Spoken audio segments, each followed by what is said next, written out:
নমস্কাৰ এই মুহূৰ্তত আহি পৰিছে কেইবাটাও গুৰুত্বপূৰ্ণ খবৰ আৰু এনে ধৰণৰ খবৰসমূহ নিতৌ চাবৰ কাৰণে চেনেলটো সাবস্ক্ৰাইব কৰি ভিডিঅ'টোত এটা লাইক কৰি দিব। এই মুহূৰ্তত জনাই যোৱা গুৰুত্বপূৰ্ণ খবৰ ঋণৰ বুজাই কুঙা কৰিছে হিমন্ত বিশ্ব শৰ্মাৰ চৰকাৰক। আৰ্থিক সংকটৰ গৰাহত পৰিছে হিমন্ত বিশ্ব শৰ্মাৰ চৰকাৰ।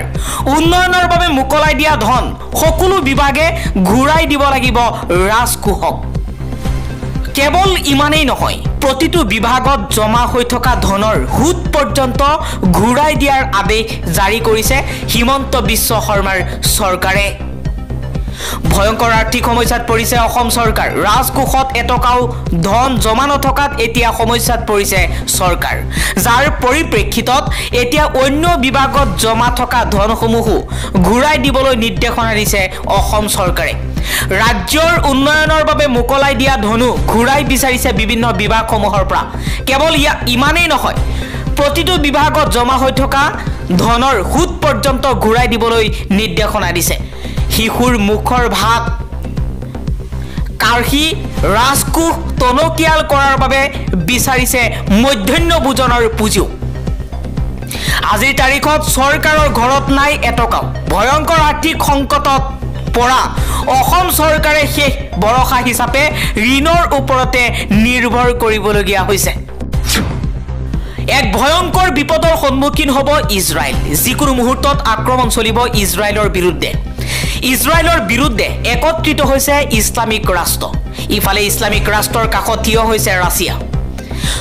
ভয়ৰ শংকা দেখি আমেৰিকাৰ সহায় বিচাৰিছে ইজৰাইলে।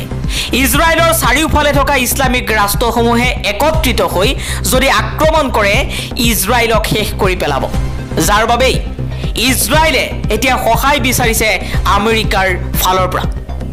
ইৰাণৰ সৰ্বোচ্চ নেতা আয়াতুল্লাহ খেমেনিয়ে একত্ৰিত হোৱাৰ আহ্বান জনাইছিল ইছলামিক ৰাষ্ট্ৰসমূহক। আমেৰিকাৰ সহায় বিচাৰিছে ইজৰাইলৰ প্ৰধানমন্ত্ৰী বেঞ্জামিন নেতান্যাহুৱে। 8 অক্টোবৰত পুনৰ 750 কোটি টকা ঋণ ল'ব হিমন্ত বিশ্ব শৰ্মাৰ চৰকাৰে। অতি ভয়ানক দিশত অসমৰ অৰ্থনীতি। ঋণ লৈ অভিলেখ ৰচনা কৰিছে হিমন্ত বিশ্ব শৰ্মাৰ চৰকাৰে। হিমন্ত বিশ্ব শৰ্মাৰ চৰকাৰৰ 3 বছৰীয়া কাৰ্যকালত গঢ়ি উঠিছে ঋণৰ পাহাৰ। বিৰোধী ঐক্যমঞ্চ অসমৰ নাম সলনি। এতিয়াৰে পৰা অসম সন্মিলিত মৰ্চা হিচাপে জনা যাব বিৰোধী ঐক্যমঞ্চক। মঞ্চৰ সাধাৰণ সম্পাদক লুৰিণজ্যোতি গগৈয়ে ঘোষণা কৰিছে নতুন নাম।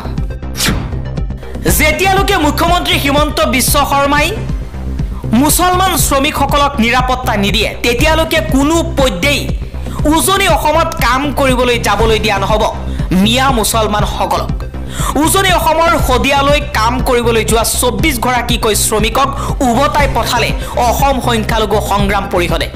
অসম সংখ্যালঘু সংগ্ৰাম পৰিষদে কৈছে যে উজনি অসমৰ 30টা সংগঠন আৰু অসমৰ মুখ্যমন্ত্ৰী হিমন্ত বিশ্ব শৰ্মাই যেতিয়ালৈকে এই শ্ৰমিকসকলৰ দায়িত্ব নলয়, তেওঁলোকৰ নিৰাপত্তা নিদিয়ে, তেতিয়ালৈকে নামনি আৰু মধ্য অসমৰ পৰা কোনো মুছলমান শ্ৰমিকক উজনি অসমত কাম কৰিবলৈ দিয়া নহ'ব।